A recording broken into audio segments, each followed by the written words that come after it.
오늘의 주요 뉴스입니다. 절기상 대안인 오늘 강원과 경북 산간에 대설특보가 내려지며 많은 눈이 내리고 있습니다. 이로 인해 국립공원 탐방로 41곳의 출입이 통제됐고 강원 동계 청소년 올림픽 대회 일정도 일부 변경됐는데 강원도는 선제적으로 비상대응 1단계를 가동했습니다. 이준석 전 국민의힘 대표를 사령탑으로 하는 개혁신당이 오늘 창당대회를 열고 공식 출범했습니다. 오늘 창당대회에 제3지대 인사들이 총출동해 제3지대 빅텐트 논의에 속도가 붙을지 주목됩니다. 산으로 둘러싸인 서울시 교육청 교육연수원의 창문이 지난 연말부터 잇따라 깨지는 일이 발생하고 있습니다. 새 총으로 쏜 것으로 추정되는 쇠구슬이 발견되면서 경찰이 조사에 나섰습니다. MBN 단독 보도합니다. 지난해 성탄절 새벽 32명의 사상자를 낸 서울 방학동 아파트 화재 당시 화재가 난 집 현관문이 열리면서 피해가 커졌을 가능성이 제기됐습니다. 환기를 위해 현관문을 열었다가 되려 연기가 빠르게 확산한 것으로 보입니다. 일본이 달 탐사선 슬림을 쏘아 올린 지 넉 달 만인 오늘 세계에서 5번째로 달 착륙에 성공했습니다. 각국에서 달 탐사 경쟁이 치열하게 전개되고 있는 상황에서 우주항공청을 설립한 우리나라는 10년 내로 달 착륙을 목표로 삼고 있습니다. 여러분 안녕하십니까? 오늘은 절기상 가장 춥다는 대안입니다. 강원 일부 지역에는 20cm가 넘는 많은 눈이 내리면서 동계 청소년 올림픽 대회가 열리고 있는 강원도는 비상대응 1단계를 가동했습니다. 첫 소식은 추성남 기자가 보도합니다. 대관령으로 올라가는 등산로입니다. 주변이 온통 하얀 눈으로 뒤덮였습니다. 태백산 정상엔 패딩으로 중무장한 등산객들이 거센 눈바람을 맞으며 겨울산을 만끽합니다. 강원 영동과 경북 산간에 대설특보가 발효돼 온종일 많은 눈이 내렸는데 오대산과 설악산, 태백산 등 국립공원 탐방로 41곳의 출입이 통제됐습니다. 적설량은 오후 5시 기준 강릉 25.4cm, 삼척 23.9cm, 미시령 19.4cm 등입니다. 강원 동계 청소년 올림픽 대회 일정도 일부 변경됐는데 강원도는 선제적으로 비상대응 1단계를 가동했습니다. 기상 악화로 스키 점프 경기 일정이 변경되어 홈페이지에 일정을 수시로 확인해 주시기 바랍니다. 수도권과 남부 지역은 평년보다 포근한 가운데 비가 내리다 그치길 반복했습니다. 내일 낮까지 큰 추위는 없지만 밤부터 북서쪽에 찬 공기가 유입되면서 급격히 추워질 전망입니다. 낮에도 영하권 기온을 보이는 곳이 많겠고 바람도 강하게 불어 체감온도는 더욱 낮아 춥겠습니다. 다음 주 중반까지는 추운 날씨가 이어지겠습니다. 다음 주 월요일 서울 아침 기온이 영하 8도, 화요일은 영하 14도까지 뚝 떨어질 것으로 예보됐습니다. MBN 뉴스 추성남입니다. 정치권 소식입니다. 제3지대에는 현재 5개 세력이 나와 있습니다. 이들은 행사가 있을 때마다 총출동해서 빅텐트를 띄우고 있죠. 하지만 이념과 비전이 다른 이들이 어떤 고리로 결합을 할지, 특히 최근에는 대선 주자급인 이낙연, 이준석 두 사람 사이에 묘한 긴장감까지 느껴집니다. 생각 차이가 조금씩 표출되는 상황에서 이것이 주도권 확보 차원인 건지 독자 행보를 위한 포석인 건지는 아직 불분명합니다. 오늘 개혁신당 창당대회에도 5개 세력과 김종인 전 위원장까지 모두 참석했습니다. 개혁신당은 예상대로 이준석 위원장을 당대표로 선출했습니다. 이 대표는 한동훈 비대위원장과 당 지지율이 괴리를 보이는 건 다양성 부족 때문이라고 지적했습니다. 먼저 이지율 기자가 보도합니다.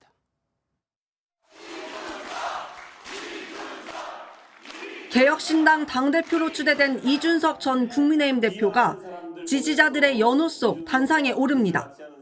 이번 선거를 이재명과 윤석열의 서로를 악당으로 하는 빌런 대결로 한다면 된다는 그런 안일함 속에서 준비해오던 그들에게 진정으로 정치에서 다루기를 기대했던 논제들이 무엇인지 보여줄 때가 되었습니다, 여러분.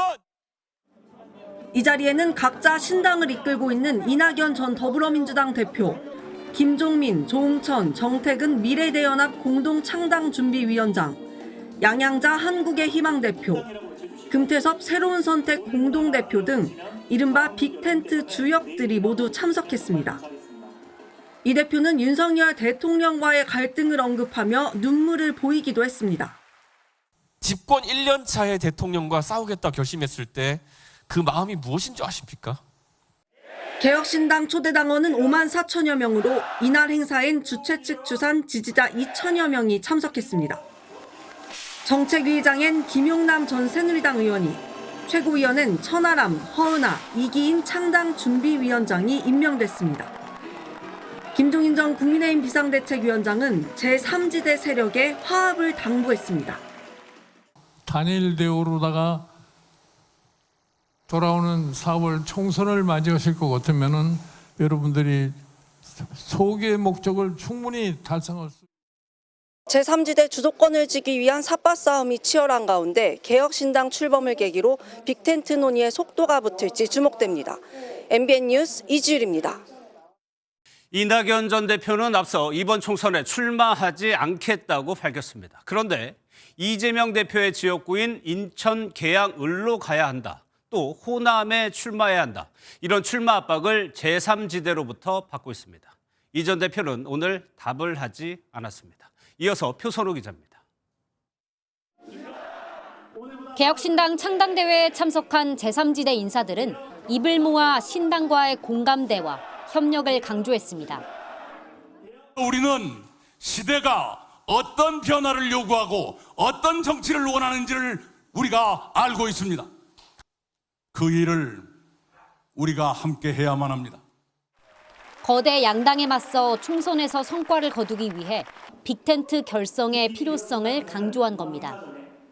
빅텐트 결성만큼 제3지대 내에선 이낙연 전 대표를 향한 출마 압박도 계속됐습니다.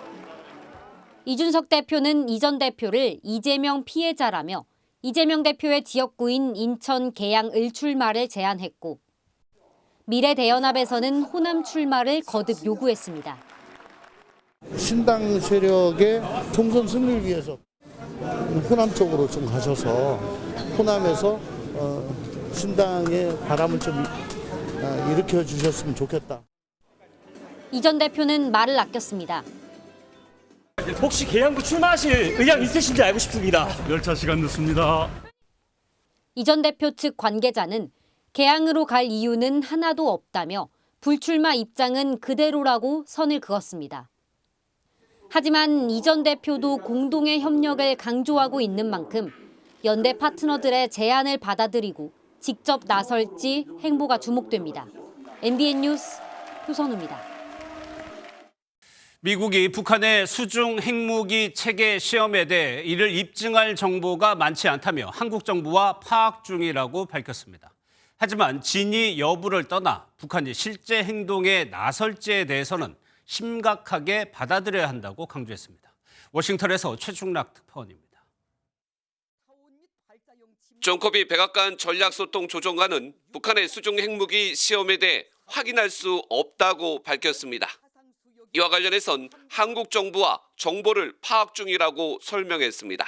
We're in touch, obviously, with our South Korean partners to see whatever information and context they might have about that. I can't verify the claims by the North that they've actually tested such a weapon. 다만 진위를 떠나 북한의 도발은 문제라는 점을 강조했습니다. 특히 북한의 위협으로 한미일 협력이 강화되고 새로운 핵협의 그룹 NCG가 창설돼 한반도에 진전된 정보를 가질 수 있게 됐다고 말했습니다. 커비 조정관은 김정은 북한 국무위원장의 핵전쟁 위협이 실제 행동으로 이어질 것으로 보는지에는 심각하게 받아들여야 한다고 지적했습니다. You have to take rhetoric like that seriously from a man in charge of a regime that continues to pursue advanced military capabilities, including nuclear capabilities. 이어 김정은은 군비 증강이 아니라 북한 주민들의 식량 공급에 집중해야 한다고 비판했습니다. 백악관은 북한의 수중 핵무기 시험 발표에 대해 관련 활동을 모니터링하고 북한의 위협에 한국, 일본 정부와 계속 협력해 나갈 계획입니다. 워싱턴에서 MBN 뉴스 최중락입니다. 김정은 북한 국무위원장이 타고 다니는 벤츠는 모두 북한 반입이 금지된 품목입니다. 대북 제재에 구멍이 난 셈이죠. 독일 벤츠사가 직접 경위를 확인하겠다고 밝혔습니다.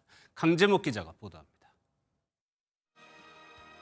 국무위원장을 상징하는 마크가 달린 김정은 위원장의 새 전용차가 공개되자 벤츠 본사가 직접 입장을 표했습니다. 독일 벤츠사는 최근 김 위원장의 차량 유입 경로를 묻는 외신 질의에 새로운 사진을 매우 철저하게 조사하고 있다고 답했습니다.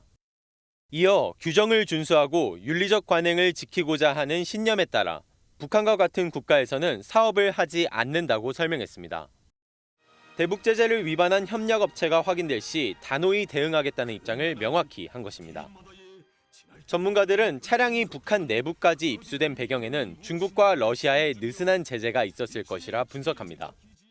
공식적으로는 대북 제재 결의에 상당히 적극적 이행을 하고 있다라고 얘기를 하지만 최근에 북중 북러의 밀착 관계로 봤을 때는 사실상 상당히 형이화돼 있다라고 봐야 되겠죠. 앞서 우리 정부 역시도 국제사회의 유엔 안보리 결의 준수를 촉구하기도 했습니다.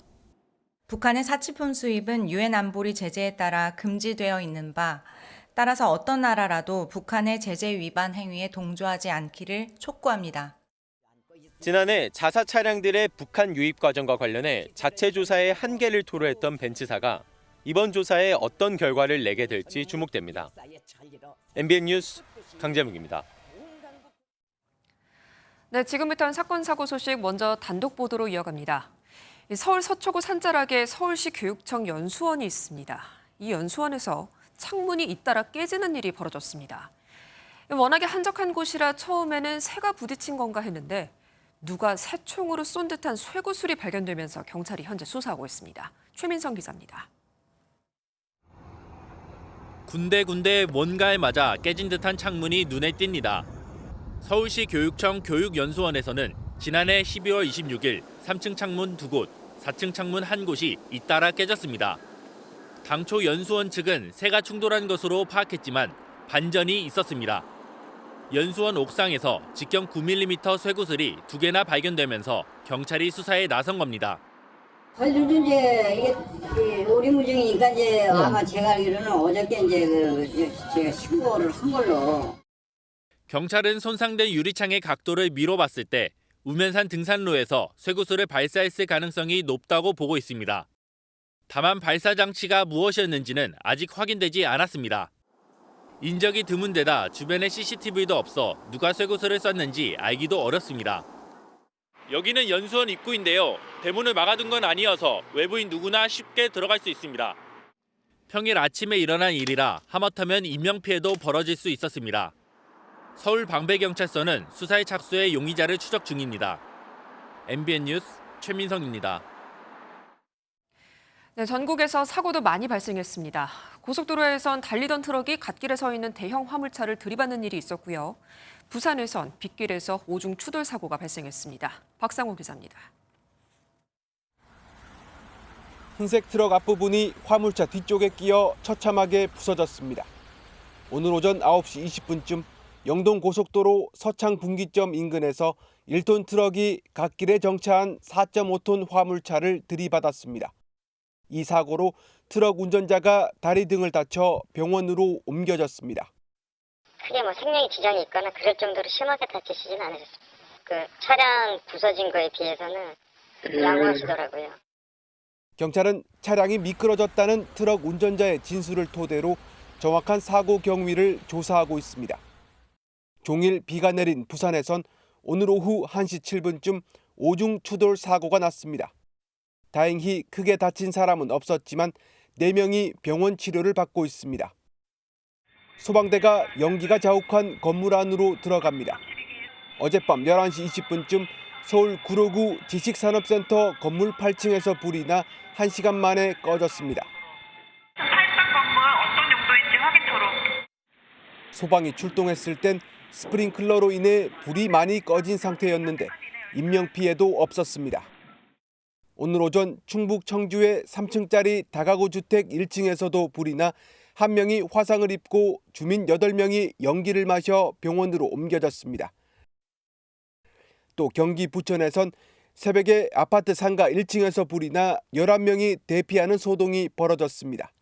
소방당국은 전동 킥보드 배터리에서 불이 시작된 것으로 보고 정확한 화재 원인을 조사하고 있습니다. MBN 뉴스 박상호입니다. 지난 성탄절 새벽 아랫집 화재로 7개월 된 아이를 안고 뛰어내렸던 아버지가 사망했던 사건 기억하실 겁니다.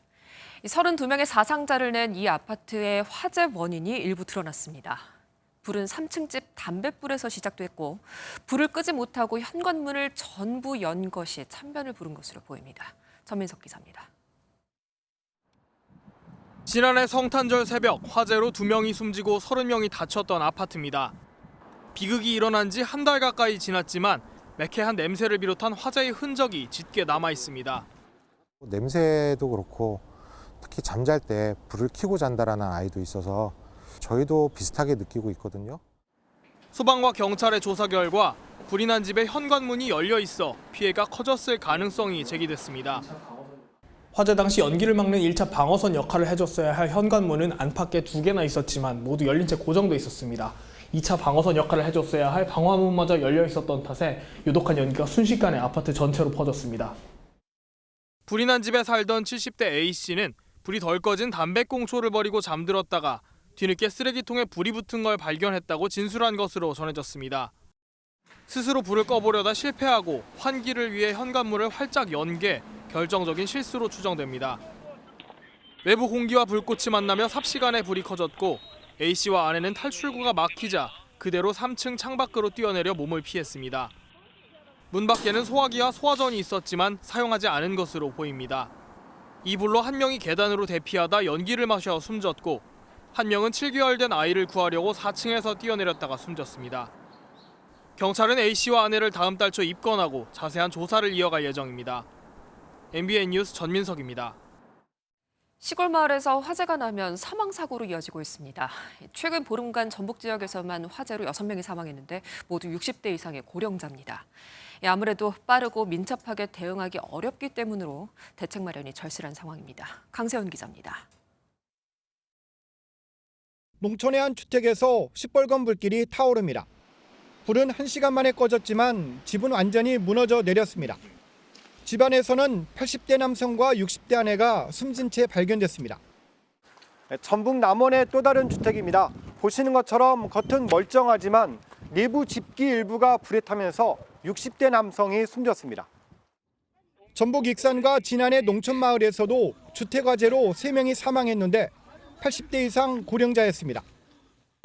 편히 걸들 못했고 그래가지고 항상 방 안에 누워있는 나이가 들고 오니까 그냥. 모두 보름 사이 농촌에서 발생한 화재인데 6명이 숨졌습니다. 이 80대 할머니도 최근 집에 불이 나 하마터면 목숨을 잃을 뻔했습니다. 뛰어나가서 이제 동네 앞에서 불을 났다고 막 우리 집에 불 났다고 꽈물 지르니까 사람이 씨야 꾸지. 농촌은 고령층이 많아 불이 나면 대피가 쉽지 않고 소방서도 멀어 초기 대응이 어렵습니다. 119 안심 서비스를 확대해서 그 버튼을 누르면 소방서에서 즉시 출동할 수 있는 시스템을 갖추는 게 필요하고요. 또한 그 가정 내에 CCTV를 설치해서 화재로 사망하는 고령층이 발생하지 않도록 정부와 지자체의 대책 마련이 필요하다는 지적입니다. MBN 뉴스 강세훈입니다. 지난 2007년 인천에서 택시기사를 무참히 살해하고 단돈 6만 원을 빼앗아 달아났던 두 범인이 있습니다. 16년 만에 붙잡힌 이들이 징역 30년형이 부당하다면서 항소를 했는데 재판부는 더욱더 호되게 무기징역을 선고했습니다. 홍지호 기자입니다. 남성 2명이 골목으로 뛰어가고 잠시 뒤 준비해둔 차를 타고 달아납니다. 지난 2007년 인천의 한 도로에서 택시기사를 흉기로 살해하고 현금 6만 원을 빼앗아 도망친 강도 살인범들입니다. 도주한 이들을 찾지 못해 사건은 16년 동안 미제로 남았습니다. 범행 후 차를 불태울 때 쓴 불쏘시개에서 지문을 확인한 미제 수사팀이 지난해 1월에야 주범 박모 씨를 체포했습니다. 주요 수사 차관 사항을 토대로 범행에 이용된 동종 차량 9만 2천여 대의 자료를 발췌하고 이후 통신 내역 등을 분석해 공범인 엄모 씨도 붙잡았습니다. 16년 동안 죄책감 없었습니까? 죄송합니다. 주범인 박 씨는 범행을 계획하지도 피해자를 살해하지도 않았다고 주장했고 엄 씨 역시 범행을 일부 도운 사실만 인정했습니다. 하지만 1심 법원은 객관적인 증거가 확보됐고 회복될 수 없는 중대 범죄라며 두 사람에게 각각 징역 30년을 선고했습니다. 검사와 피고 모두 항소에 진행된 2심 결과 형량은 더 높아졌습니다. 서울고등법원은 범행이 철저하게 계획된 데다 누구도 진지하게 반성하지 않는다며 1심 판결을 깨고 두 사람에게 무기징역을 내렸습니다. 재판 뒤 유가족들은 아직도 충격에서 헤어나오지 못하고 있지만 감사한 판결이라며 눈물을 흘렸습니다. MBN 뉴스 홍지호입니다. 일본이 전 세계에서 5번째로 달 착륙에 성공했습니다. 탐사선은 달에 있는 광물조사 임무를 맡았지만 태양전지가 발전이 안 돼 완벽한 조사 활동은 못할 것으로 보입니다. 먼저 김도영 기자가 보도합니다.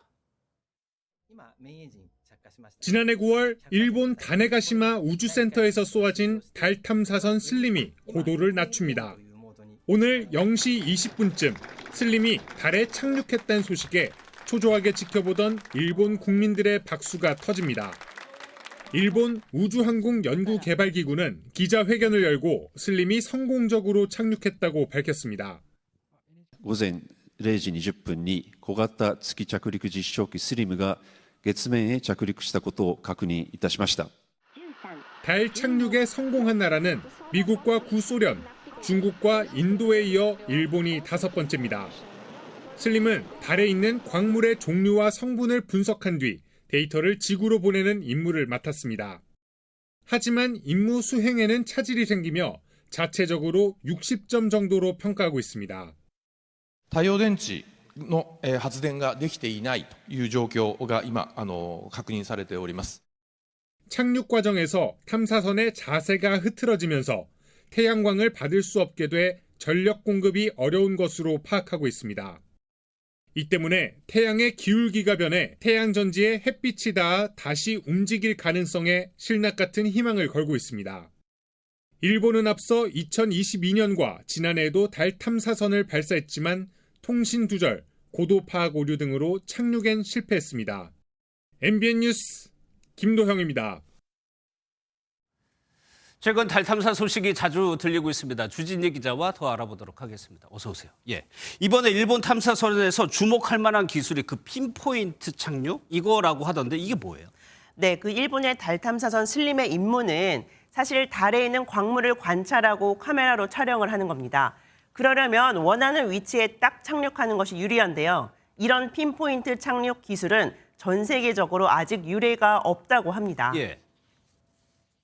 先日のね、インドの着陸も、素晴らしかったですけど、南極地方を目指してね、結果的に南極からは600キロぐらい離れたと。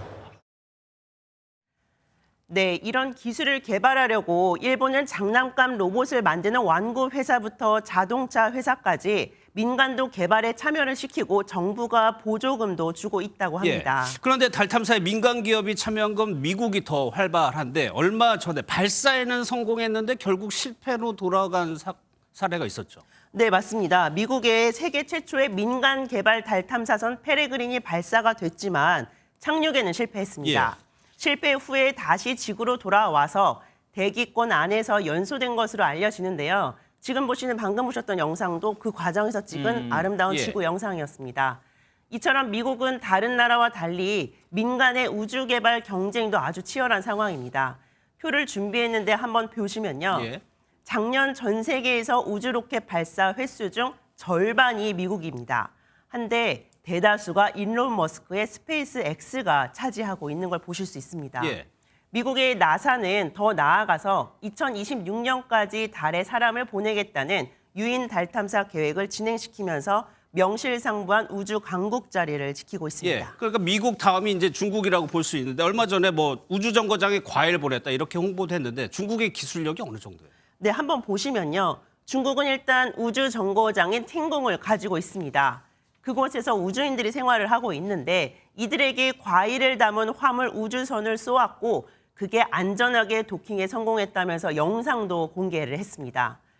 중국의 우주 개발은 아주 오래됐습니다. 2013년 달 착륙이 성공을 했고요. 2019년엔 인류 최초로 달 뒷면 착륙도 성공을 했습니다. 또 오는 5월에는 다시 달 탐사선을 쏜다고 하는데요. 우리도 이 경쟁에 뛰어들었습니다.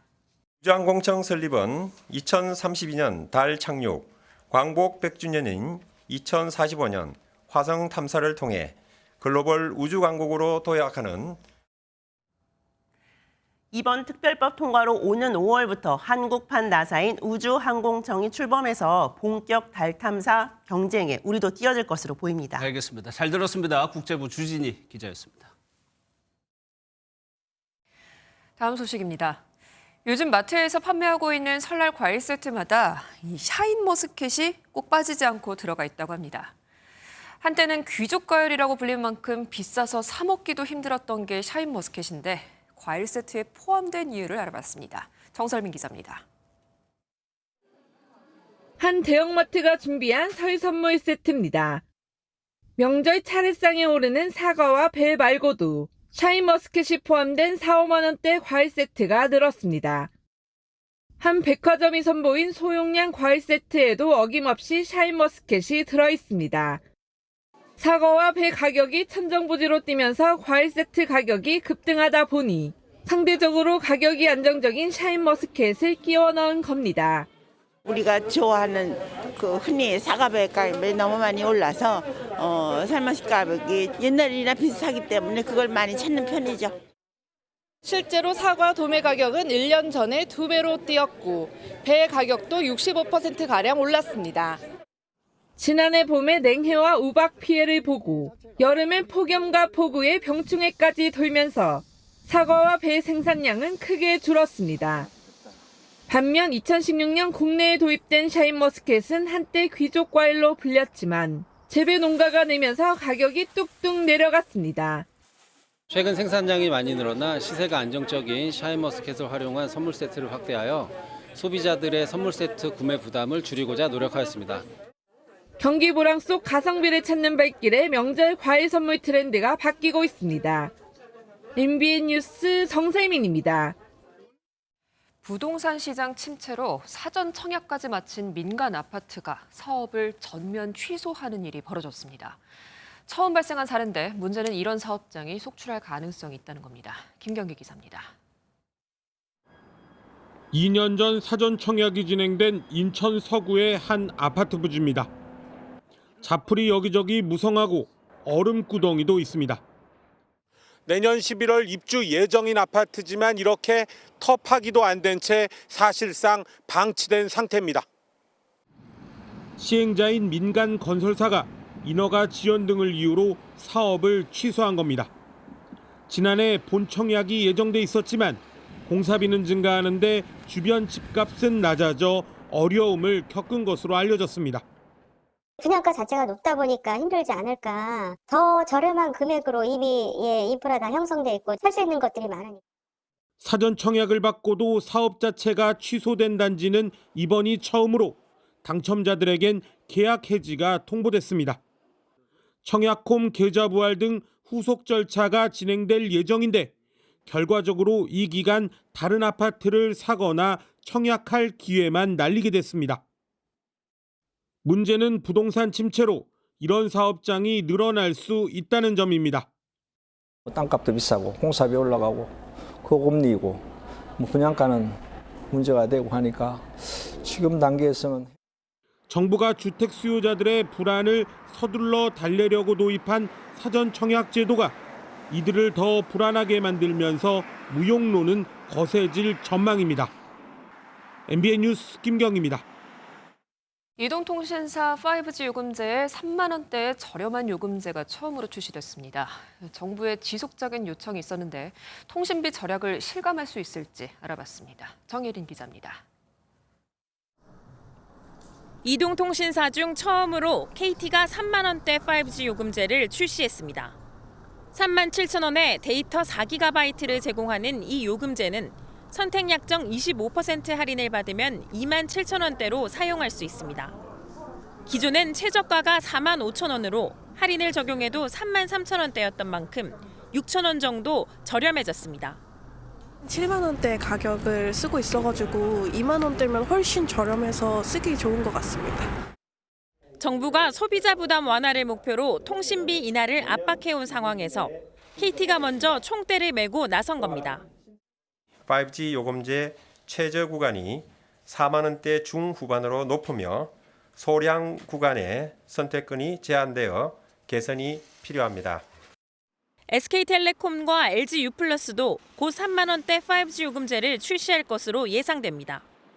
하지만 이번에 출시된 요금제의 데이터는 4GB로 5G 소비자의 월 평균 데이터 사용량 27GB에는 턱없이 부족해 소비자 기대치에는 역부족이라는 지적도 나옵니다. 데이터 20기가 정도 월에 쓰는데 달에 4기가면 너무 적을 것 같습니다. 중저가 요금제 좀 취지에 맞도록 실질적인 소비자의 데이터 사용량과 조금 매치할 수 있는 그런 요금제가 나오는 것이 좀 필요할 거라고 보여집니다. 요금제 인하와 데이터 제공량 확보라는 두 마리 토끼를 모두 잡을 수 있는 방법 마련이 필요한 시점입니다. MBN 뉴스 정혜린입니다. 보통 뇌졸중은 고령층 질환이라는 인식이 강한데요. 최근에는 젊은 층에도 많이 발병하는 것으로 나타났습니다. 특히 10대부터 30대 여성들의 발병률이 높아졌는데 그 이유가 있습니다. 전남주 기자입니다. 40대 남성 최규복 씨는 하루에 담배를 2갑 이상 피웠고 인스턴트 식품을 즐겨 먹었습니다. 업무가 많은 날 수면 시간은 3시간 정도로 이를 극복하기 위해 커피를 달고 살기도 했습니다. 급기야 2년 전 최 씨는 갑자기 말이 어눌해지는 등 뇌졸중 증상이 나타났습니다. 약간의 다리 떨림, 그리고 이제 발음이 안 되는 어눌함, 웃는 게 안 되고 말이 이상하면 위험한 증상이다. 그래서 30대 초반에 건강검진 때 기대 수명이 43세였거든요. 근데 정확하게 딱 43살이 쓰러지더라고요. 뇌졸중은 흔히 고령자에게 위험하다고 알려졌지만 최근엔 이 같은 편견이 바뀌고 있습니다. 젊은 사람의 뇌졸중 비율은 선진국과 비슷한 15% 수준이지만 뇌졸중 환자의 발병 연령은 43.6세에서 42.9세로 낮아지는 추세입니다. 18살부터 30살의 여성 뇌졸중 환자 비중은 과거 6.5%에서 10.2%로 크게 증가했습니다. 젊은 여자의 흡연은 늘고 있어요. 이게 주된 기여 요인이 아닐까 생각합니다. 장애를 남는 환자의 분율이 10년 전에 13%였었고 지금 15%인가 그렇게 될 거예요. 이 20살 뇌졸중 환자가 장애가 남으면 50년을 장애에 남는. 뇌졸중은 반신마비나 언어장애, 발음장애 등 큰 후유증을 남기지만 조기에 발견해 치료하면 빠른 회복을 기대할 수 있습니다. 흡연과 음주를 줄이고 올바른 식습관과 함께 규칙적인 운동을 하라고 전문가는 조언했습니다. MBN 뉴스 전남주입니다. 절기 대한인 오늘 전국 대부분 지역에 눈과 비가 이어지고 있습니다. 눈비는 차츰 서쪽 지역부터 그치기 시작해 밤사이에는 대부분 잦아들 텐데요. 하지만 동해안과 제주는 강약을 반복하면서 길게 이어지겠고요. 내일 밤사이에는 또다시 전국 곳곳에 눈비 구름이 지나겠습니다. 내일까지 예상되는 눈의 양은 대설특보가 발효 중인 강원 산지에 최고 30cm 이상, 서울 등 내륙 지역에는 1에서 5cm의 눈이 내려 쌓이겠고요. 제주에는 최고 80mm의 많은 비가 예상됩니다. 눈비가 그친 뒤에는 매서운 한파가 찾아오겠습니다. 다음 주 월요일 서울의 아침 기온 영하 8도, 화요일에는 영하 14도까지 곤두박질하겠습니다. 내일도 하늘빛이 흐린 가운데 오전까지 전국적으로 바람이 강하게 불겠습니다. 내일까지 큰 추위는 없겠습니다. 중부지방 서울의 아침 기온 1도, 낮 기온은 6도까지 오르겠고요. 남부지방도 아침에 영상권으로 출발해서 한낮은 10도 안팎까지 오르겠습니다. 한파는 다음 주 중반까지 길게 이어질 전망입니다. 날씨였습니다.